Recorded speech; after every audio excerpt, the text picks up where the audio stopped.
CBN e a Tecnologia, com Gilberto Sudré.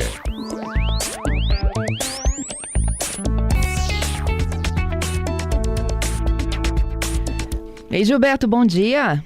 Bom dia, Fernanda. Bom dia, ouvintes da CBN. Hoje é dia da gente desvendar mitos e com a sua ajuda. Exatamente, Fernanda. Na tecnologia, a gente tem uma série de mitos que aparecem, as pessoas muitas vezes até com alguma frequência acreditam nesses mitos. Então vamos falar de alguns mitos comuns aqui da nossa área de tecnologia. O primeiro deles, que é um mito que a gente até já conversou também aqui no CBN na Tecnologia, sobre os aparelhos da Apple, seja iPhone, sejam os Macs, que eles são isentos de vírus. Na verdade, isso é um mito, isso já foi uma verdade há uns 4 ou 5 anos atrás. Hoje em dia não é mais, hoje em dia a gente tem vírus feitos especificamente para os aparelhos da Apple, né? E aí isso não é mais verdade. Inclusive, eu incluiria aqui nessa questão também o mito de que não tem vírus para máquinas Linux. Também tem hoje, já tem vírus feitos especificamente para infectar servidores e computadores Linux. Então, hoje ninguém está isento dos vírus, né? Tem que usar antivírus e tomar cuidado na navegação para isso, né? Outro mito comum é que o antivírus pago é melhor que o antivírus gratuito. Isso, na verdade, também é um mito. Se você considerar apenas a situação de proteção contra vírus, os antivírus pagos e gratuitos são exatamente, têm a mesma eficiência. O que diferencia do pago para o gratuito é exatamente funções adicionais que o antivírus pago tem, né? Como proteção contra spam, proteção contra navegação na internet, de sites na internet. Então, o pago, na verdade, ele tem funções adicionais, mas em relação à proteção contra vírus, os dois são bastante equivalentes nesse caso, né, para isso, né? Outra questão, outro mito também é que muitas pessoas acreditam que os boletos, né, o pagamento por boleto é mais seguro que por cartão de crédito.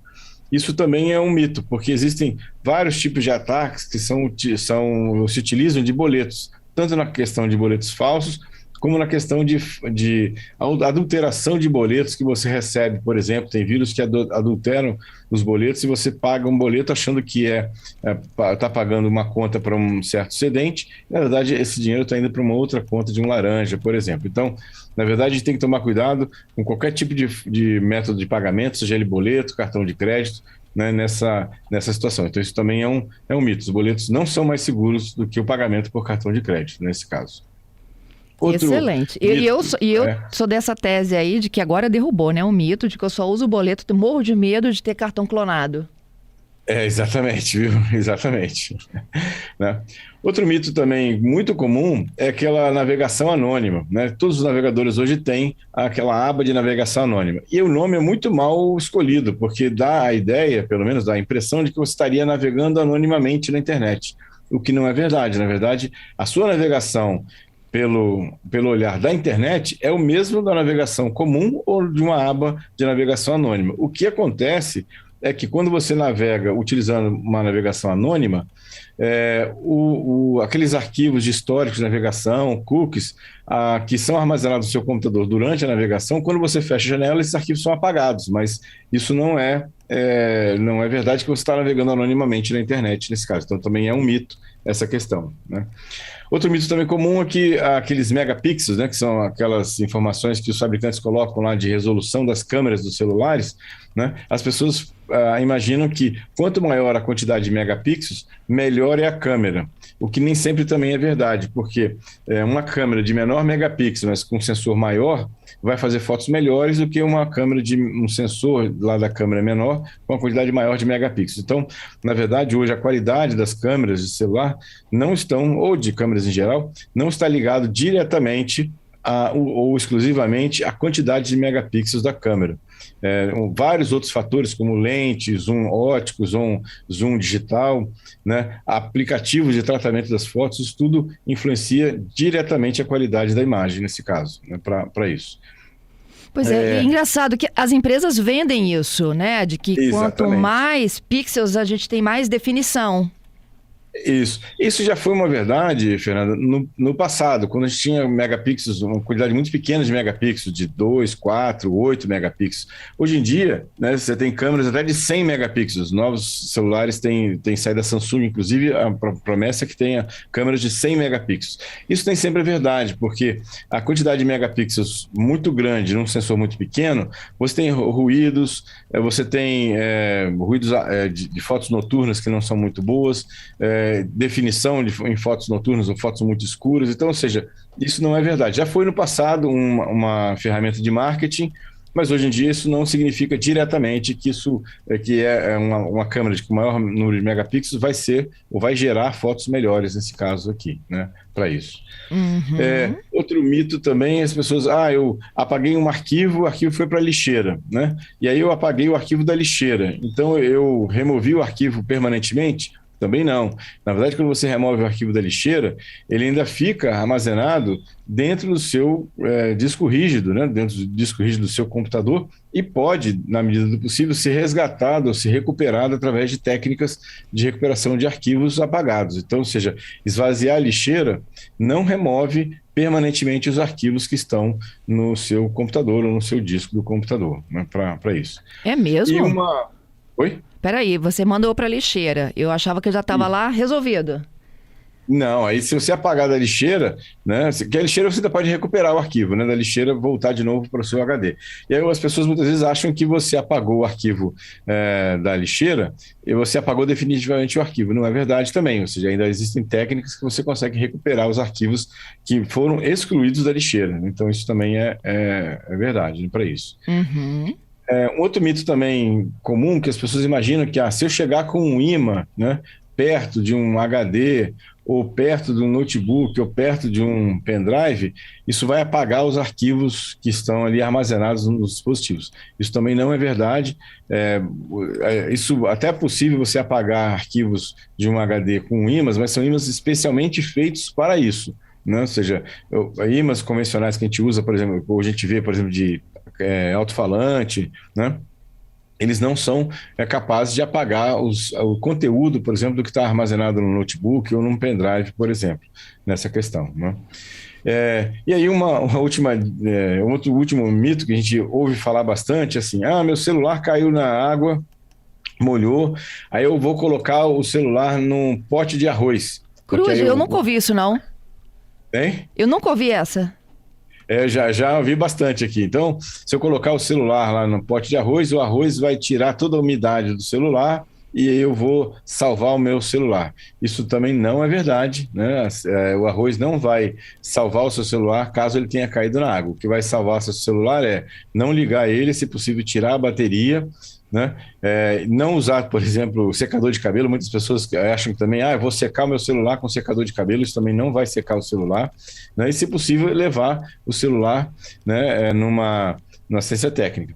Muitos celulares hoje já são a prova d'água até 1 metro de submersão. Então, se você caiu, simplesmente molhou, né, ou caiu na pia, por exemplo, aí caiu um jato de água por cima, isso não vai prejudicar o celular, porque os celulares mais novos, principalmente os topo de linha, eles têm uma certa resistência à água, né? Normalmente até uns 40 centímetros, 1 metro de submersão. Então, ou seja, isso também é um mito de você botar o seu celular no pote de arroz, isso vai salvar o seu celular nesse caso aqui, né? Uhum. Então, alguns mitos aí que a gente ouve, né, falar no nosso dia a dia aí, que não são verdades, né? Não se verificam verdades aí no dia a dia. Olha só, Gilberto, utilizar o cartão de crédito perto do celular, tinha história de que ele desmagnetizava, é verdade? Então, o cartão de crédito hoje ele tem 2 formas de você se identificar para a operadora de cartão de crédito. Uma, que é aquela tarja magnética, que tem aquela faixa preta por trás do celular, do cartão de crédito, e tem o chip, né? A tarja magnética, né, aquela faixa preta, ela é magnética. Então, ela realmente, se você se aproximar de um campo magnético muito forte, né, ela pode ser desmagnetizada. Então, você perde aquela função da tarja magnética. Mas o chip, não. O chip, ele é aquele chip do cartão de crédito, ele não é afetado por campos magnéticos, por exemplo. Então, isso não inutilizaria o cartão. Então, e aí o celular, por exemplo, falando especificamente do celular, dependendo do campo magnético gerado pelo celular, por exemplo, quando ele toca ou quando você atende uma ligação, em tese poderia causar algum tipo de dano na tarja magnética, mas não no chip em si. Legal, Gilberto. Quem tiver sugestões aí de mais mitos, pode enviar para a gente. 992-994297, esse é o nosso número para mensagens, torpedo, WhatsApp ou Telegram. Vamos aproveitar então para viralizar? Viralizou. Vamos lá, Fernanda. Primeiro, um programa bem legal, né? Ou seja, o Museu Capixaba de Informática, né, está abrindo as suas portas, né, depois de o esforço do Rafael, né? Ou seja, ele fez um trabalho bem interessante por mais de 20 anos, reunindo muitas peças, né, da história da informática, né, do computador, e agora está abrindo as portas. É uma visitação gratuita. O museu fica na rua Abigail do Amaral Carneiro, número 41, quinto andar, no edifício Palácio Enseada. Lá o visitante vai ter o contato com mais de 130 itens da história do computador, né? E a ideia é que a visita seja, inclusive, autoguiada. Tem lá uma série de QR Codes, em cada um dos itens ele lê o QR Code com o celular e aí tem acesso às informações daquele item que está em exibição. Quem quiser mais informações, na visitação gratuita, www.museucapixaba.com.br, para isso. Hoje também, exatamente hoje, Fernanda, depois de quase 27 anos de existência, a despedida de um aplicativo muito conhecido chamado Internet Explorer, o famoso navegador Internet Explorer. A partir de hoje, ele está oficialmente descontinuado, né? A Microsoft comunicou, depois de muitos avisos, né, que a partir de hoje ele está sendo descontinuado, né? Está sendo substituído pelo Edge, né? O Microsoft Edge, nesse caso.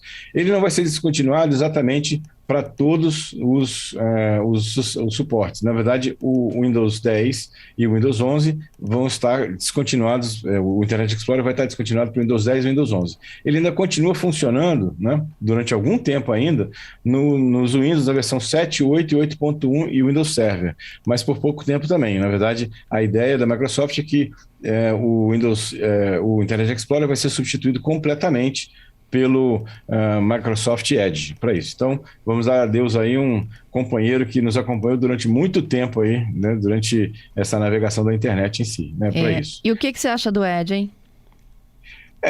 Pessoalmente, eu não gosto muito. Eu prefiro o Firefox, né, como velocidade, segurança, né, para isso, ou o Google Chrome. Apesar do Google Chrome, me parece que é um navegador um pouco mais intrusivo de monitorar o que você está fazendo, coletar informações sobre a sua navegação. Então, eu pessoalmente prefiro o Firefox. Em segundo lugar, eu prefiro o Chrome, mesmo com esses problemas de privacidade que o Chrome tem.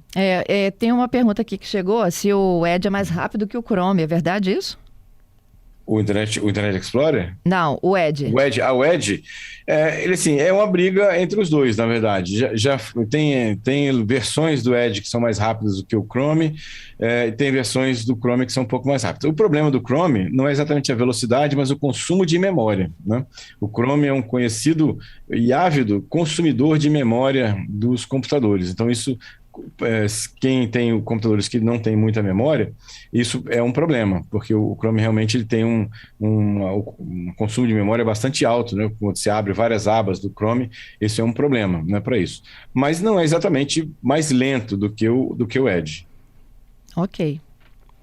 Bom, e uma última notícia bem interessante: o Google Duplex chega ao Brasil. O que é o Google Duplex? O Google Duplex é uma ferramenta de inteligência artificial do Google que já foi até apresentada há bastante tempo lá fora e agora está chegando no Brasil, que é uma ferramenta que funciona como um assistente pessoal, que você pode solicitar a ela e ela, por exemplo, faz agendamento, por exemplo, de compra de ingressos para você. Então, assim, a ferramenta liga, né, para o provedor, por exemplo, do cinema e faz a reserva, por exemplo, dos seus ingressos, né, para isso, né? Ou ele faz uma ligação, por exemplo, uma loja, né, ou um restaurante, por exemplo, e faria a reserva de uma mesa, né, ou de um local para isso. Isso é uma ferramenta bastante interessante, que lá fora já funciona de forma completa, né, nos Estados Unidos já funciona de forma completa, já consegue fazer uma série de de ligações nesse caso. Automaticamente você solicita o assistente pessoal, ele vai lá e liga para aquele estabelecimento e faz a reserva.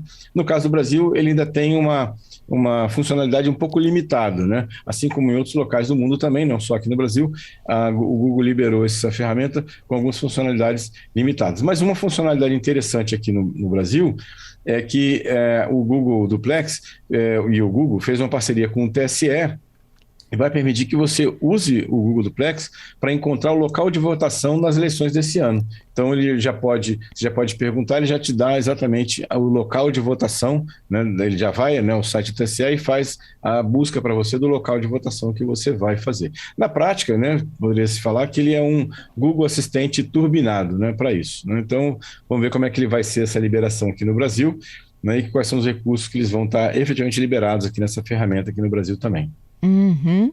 Olha só, falando, né, em Google, e essa notícia da semana de que eles teriam atingido a consciência com a inteligência artificial deles e depois desmentida?